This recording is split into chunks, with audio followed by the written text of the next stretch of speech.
Malta ġiet ikklassifikata bħala innovatur b'saħħtu għall-ewwel darba fl-Scoreboard Ewropew tal-Innovazzjoni wara li tejbet il-prestazzjoni tagħha u qabżet il-medja tal-Unjoni Ewropea fil-qasam tal-innovazzjoni.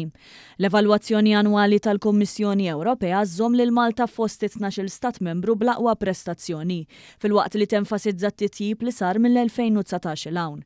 Ir-rapport juri li pajjiżna jispikka fil-qasam tal-assi intellettwali u fost il-pajjiżi li rreġistraw l-akbar progress fl-impatt tal-produttività, ir-riżorsi u x-xogħol.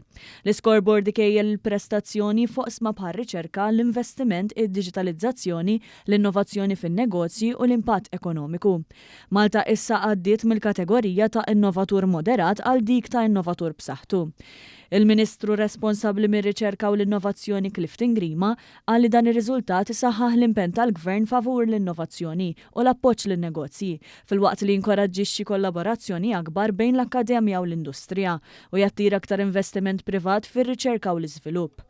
F'kumment lil One News il-Ministru Grima tenna li l-Gvern se jkompli appoġġja dan l-iżvilupp b'mod partikolari permezz tax-Xjenza Malta u b'kollaborazzjoni mal-partijiet interessati kollha. L-investiment li qegħdin nagħmlu bħala pajjiż fil-riżors uman tagħna, l-investiment li qegħdin nagħmlu fir-riċerka u anke l-innovazzjoni x-xogħol imprezzabbli li anke qiegħda tagħmel Xjenza Malta qed iħalli l-frott tiegħu.